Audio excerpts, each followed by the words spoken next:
भागलपुर जिले के कहलगांव सलेमपुर सैनी के निवासी बुग्गी राम का पुत्र राजा राम ने महज 16 वर्ष की उम्र में एक अद्भुत आविष्कार किया है। एक ऐसे मोटरसाइकिल का इजाद किया है जिसकी बैटरी को एक बार चार्ज करने पर तकरीबन 150 किलोमीटर तय करती है। वह भी मात्र 15 से 20 रुपए के खर्च पर 2 घंटे चार्ज करें और 150 किलोमीटर तय करें। वहीं युवा वैज्ञानिक राजा राम ने कहा कि अभी मैं इस डिवाइस पर और काम कर रहा हूं, जिससे इस मोटरसाइकिल को चलाने के लिए कभी भी चार्ज करने की जरूरत नहीं पड़ेगी। मोटरसाइकिल जितना चलेगी वह स्वतः चार्ज होती रहेगी। वहीं राजा राम ने इस मोटरसाइकिल को तैयार करने में करीब 20 से 25 हजार रुपए खर्च आने की बात कही। मोटरसाइकिल में डिक्की के साथ कई फीचर्स भी हैं। उन्होंने बताया कि आप जब तक हेलमेट नहीं लगाएंगे तब तक यह मोटरसाइकिल स्टार्ट नहीं होगी। साथ ही अगर आपने शराब पी रखी है तो मोटरसाइकिल आगे ही नहीं बढ़ेगी।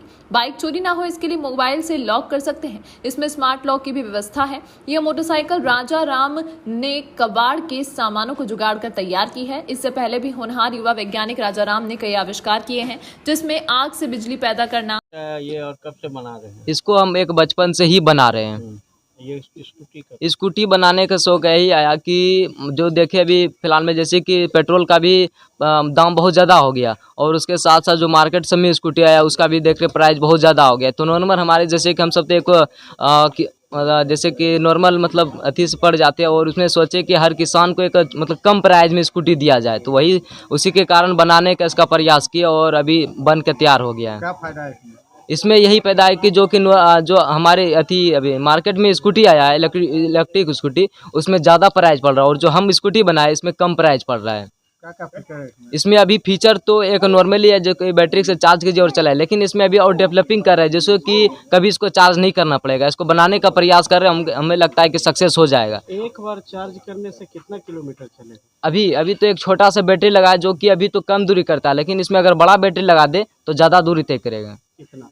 मतलब जिस प्रकार से बैटरी लगा उस प्रकार से बैटरी अभी चलेगी। स्पीड पर क्या काम कर रहे हैं? स्पीड पे अभी इसका 20 से प्लस स्पीड है, लेकिन स्पीड हम बढ़ा भी सकते हैं और घटा भी सकते हैं, वो मैंने है। और भी कुछ इसमें इजाद किए हैं या सोचे हैं? हाँ, और भी इसमें सोचें जैसे कि स्मार्ट हर एक चीज़ इसमें स्मार्ट सुविधा रहेगा कि जैसे कि मार्केट में होता है कि मार्केट में स्कूटी लगा दी, लेकिन उसमें होता है कि चोर उसको चोरी कर लेता है, लेकिन इसमें नहीं कर सकता क्योंकि स्मार्टफोन से कनेक्ट रहेगा। जब तक स्मार्टफोन में कोड नहीं डालिएगा इसका तब तक स्कूटी ऑन नहीं होगा।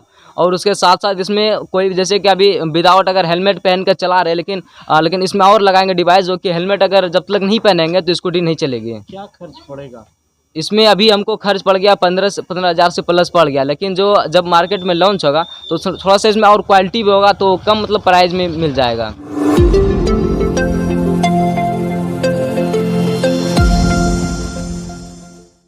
बेगूसराय में मंगलवार को सनकी शूटर्स द्वारा 11 लोगों पर अंधाधुंध फायरिंग की गई थी। इस घटना में 10 लोग घायल हो गए थे जबकि एक व्यक्ति की मृत्यु हो गई थी। वहीं इस गोलीकांड के बाद बिहार पुलिस मुख्यालय के द्वारा सभी जिलों को अलर्ट किया गया है। इसी कड़ी में आज भागलपुर एसएसपी बाबूराम द्वारा प्रेस वार्ता का आयोजन किया गया, जहां उन्होंने बताया कि बेगूसराय की घटना के बाद भागलपुर जिला अंतर्गत जिले के सभी थाना प्रभारियों को निर्देश दिया गया है कि पुलिस गश्ती गाड़ी समय पर निकालें, गश्ती में किसी भी तरह की कोताही न बरतें, घटना की सूचना मिलने पर त्वरित कार्यवाही करें। वहीं उन्होंने बताया कि गश्ती गाड़ी को स्पष्ट रूप से निर्देश दिया गया है कि गश्ती गाड़ी में एक रजिस्टर रखा जाएगा।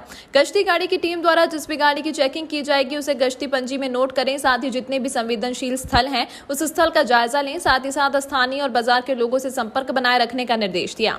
एसएसपी बाबूराम ने कहा कि अगर किसी भी क्षेत्र में लूट, डकैती या अन्य आपराधिक वारदातें होती हैं तो सुपरवाइजर अथॉरिटी यह देखेंगे कि घटना के समय उस क्षेत्र की गश्ती गाड़ी कहां थी, अपनी ड्यूटी पर तैनात संबंधित पदाधिकारी या कर्मी ड्यूटी पर मुस्तैद थे या नहीं। अगर गश्ती में लापरवाही पाई जाएगी तो ड्यूटी में तैनात पदाधिकारी के विरुद्ध कड़ी अनुशासनिक कार्रवाई की जाएगी। देखिए, बेगूसराय में जो कल घटना हुई है उसको लेके हम लोगों ने सभी थाना की गश्ती को अलर्ट किया है और कल पुलिस हेडक्वार्टर के द्वारा भी समीक्षा वीसी में इस बात के लिए विशेष निर्देश दिया गया था कि हम लोगों को जो अपनी गश्ती है उसको और सशक्त करना है, उसको अलर्ट करना है। सभी थाना को हम लोगों ने निर्देश दिया है कि गश्ती गाड़ी को टाइम पर निकालें और पहले से निर्देश है कि गश्ती गाड़ी में एक रजिस्टर रखा जाएगा।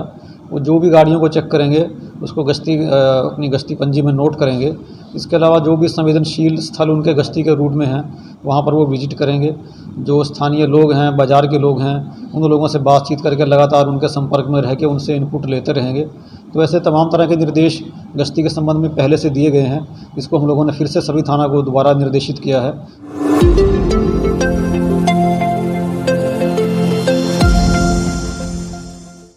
भागलपुर के क्षेत्रीय शिक्षा उपनिदेशक सत्येंद्र झा ने बुधवार को शाहकुंड प्रखंड के अनुदान प्राप्त इंटर स्तरीय बनारसी शर्मा कॉलेज का औचक निरीक्षण किया। क्षेत्रीय शिक्षा उपनिदेशक के महाविद्यालय पहुंचते ही शिक्षकों एवं बच्चों में हड़कंप मच गया।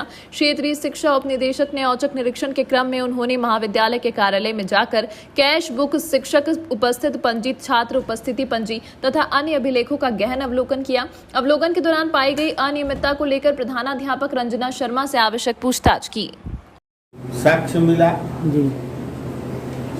और सर टीचर अटेंडेंस दिखलाया गया, जिसमें से कुछ प्राध्यापक या कर्मी अनुपस्थित पाए गए। लगभग 2 महीना, 4 महीना, 5 महीना, 6 महीना से अनुपस्थित पाए गए। जी। प्राचार्य से पूछने पर उसका कोई जवाब नहीं मिला। कैश बुक प्राप्त नहीं हुआ। अनुदान का रजिस्टर जो होता है, वितरण रजिस्टर, वो प्राप्त नहीं हुआ। वित्तीय मामला संबंधी कोई भी अभिलेख हम लोगों को प्रदान नहीं किया गया।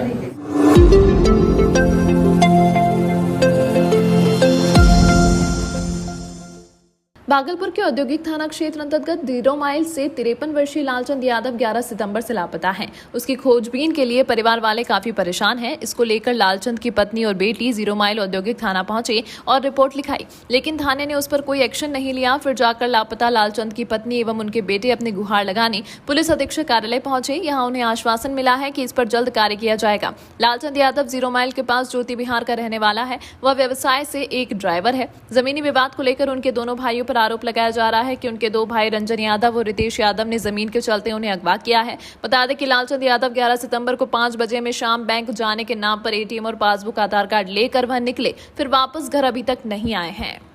क्या घटना हुआ है? घटना की मैंने जमीन तो बारे में चले पहले टेंशन पर गोतियारी वही जमीन तो मोटर में गोतिया हमरा बोले हमरा यहाँ गार्जियन का या यहाँ वहाँ गए। अब ओकरा सब बातचीत ठीक कर लेते तो बाद उसका नाम कोशिश। गार्जियन कौन कौन किनको बोला है? लालचंद यादव को बोले। कौन लगता है आपका? क्या मैटर हुआ था जो बुलाया? जमीन मैटर में बोले। कौन बुलाया था? अशोक यादव, वासुदेव यादव, रंजन यादव और रितेश यादव। और कोई है? तो वही दिनों से घटना में वही चारों। कब निकला है घर से? ऐसा गाड़ी तो हमरा पता नहीं से कब गई। क्या तारीख को निकला है? 11 तारीख।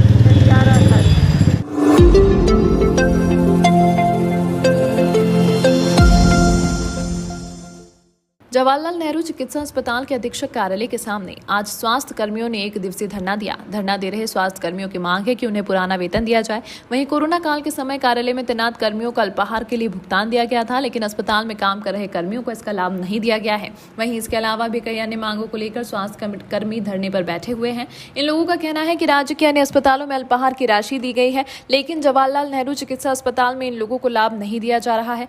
वहीं इन लोगों ने आरोप लगाया है कि वेतन बनाने को लेकर भी कार्यालय के कर्मचारी के द्वारा पैसे की डिमांड की जाती है, जिसको लेकर यह लोग परेशान हैं। वहीं 1 दिवसीय धरने पर बैठे हुए हैं। इन लोगों का कहना है कि अगर मांग पूरी नहीं होती है तो आगे भी आंदोलन किया जाएगा। हम लोगों का डिमांड है कटा हुआ वेतन, जो कि हम लोग ड्यूटी करते हुए पे भी वेतन काट दिया जाता है। दूसरी बात है कि हम लोगों का स्टाफ जो है मैटरनिटी में जाती है, CCL में जाती है या EL में जाती है, तो उसका वेतन को लंबित रखा जाता है और उसके लिए जो है 6 महीना, साल भर, 2 साल तक हम लोग इंतज़ार करते, लेकिन उसका वेतन नहीं बनाया जाता। वेतन बनाने के एवज में इन लोगों से राशि की डिमांड की जाती है।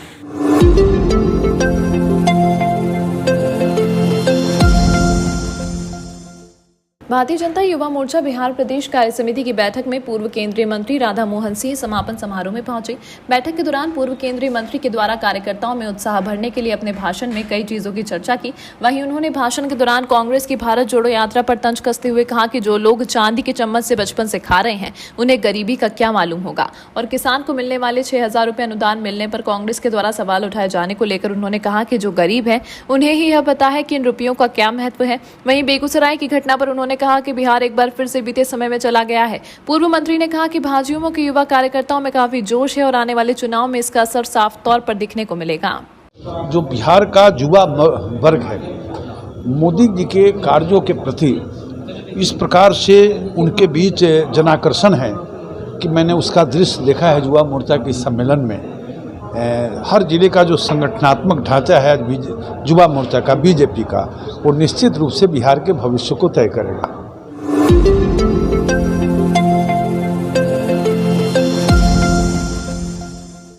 भागलपुर के खाटू श्याम मंदिर मंदिरोजा इस्कॉन के द्वारा कल से 4 दिवसीय श्री कृष्ण कथा सत्संग का आयोजन किया जाएगा। 4 दिवसीय इस कार्यक्रम में बनारस के भक्ति आश्रम के वैष्णो माता के द्वारा कथा वाचन किया जाएगा। इस दौरान यहां पर 500 लोगों के बैठने की व्यवस्था की गई है। वहीं इस्कॉन के ईश्वर रंभदास के द्वारा बताया गया कि पितृपक्ष के अवसर पर कृष्ण कथा सुनने के बहुत ही लाभकारी फल मिलते हैं। इसको लेकर कई जिलों से भक्त यहाँ पर पहुंचेंगे और कथा का आनंद उठाएंगे।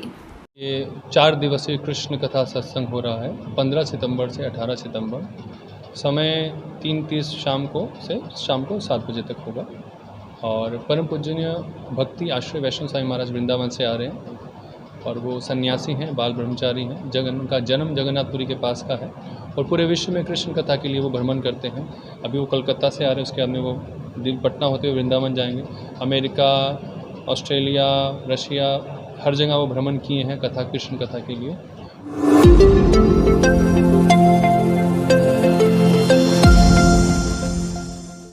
भागलपुर जिले के ढोलबज्जा बाजार निवासी रामप्रसाद भगत के पुत्र सह मध्य विद्यालय ढोलबज्जा के शिक्षक अमित चंद्र आलोक के आकस्मिक निधन पर विद्यालय परिवारों व इलाकों के लोगों में शोक की लहर देखने को मिली। वह लंबे समय से बीमार चल रहे थे, वहीं परिजनों का रो रो कर बुरा हाल था। पत्नी विलाप कर बार बार बेसुध हो जा रही थी। ज्ञात हो कि ढोलबज्जा में 15 साल पहले पत्रकारिता के दौर में जब बेतार जैसी साधन, फोन व इंटरनेट सुविधा नहीं थी, तो उस समय अमित चंद्र आलोक वहां के एक अच्छे पत्रकार के रूप में भी कार्यरत होकर इलाके की समस्याओं व लोगों की आवाज को बुलंद करते थे। अमित चंद्र गणित के एक अच्छे जानकार भी थे। जहां नवगछिया के कोशी पार ढोलबज्जा के दियारा इलाके में जब स्कूल व यातायात साधन अच्छे नहीं रहने पर भारी संख्या में स्कूली बच्चे उसकी पढ़ाई के लिए पहुंचते थे। उसके बाद अमित चंद्र आलोक की एक प्रखंड शिक्षक के रूप में अपना योगदान दिया, जो वर्तमान में मध्य विद्यालय ढोलबज्जा स्कूल में कार्यरत शिक्षक थे। अमित चंद्र आलोक की मौत की खबर सुन पंचायत के मुखिया सचिदानंद यादव उर्फ सच्चो, पूर्व मुखिया राजकुमार उर्फ मुन्ना मंडल, प्रखंड प्रमुख प्रतिनिधि मानकेश्वर सिंह उर्फ मंटू, इस्माइलपुर प्रखंड जिला परिषद विपिन कुमार मंडल के साथ इलाके के अन्य गणमान्य लोगों ने मृतक के परिजनों से मिल अपनी शोक संवेदना व्यक्त करते हुए उन्हें सांत्वना दी। वहीं मृतक की आत्मा की शांति के लिए मध्य विद्यालय ढोलबज्जा में प्रधानाध्यापक कपूर राम, शिक्षक घनश्याम कुमार व मृतक के भाई ब्रजेश कुमार ने आवासीय संत पीटर इंग्लिश स्कूल में स्कूली बच्चों के साथ 2 मिनट का मौन धारण किया। वहीं बड़े भाइयों ने छोटे भाई की अर्थी को भीगे पलकों से कंधा दिया, जहां हर किसी को आंखें नम हो जा रही थी। अमित चंद्र आलोक के 2 पुत्र हैं। बड़े पुत्र ने पिता को मुखाग्नि दी।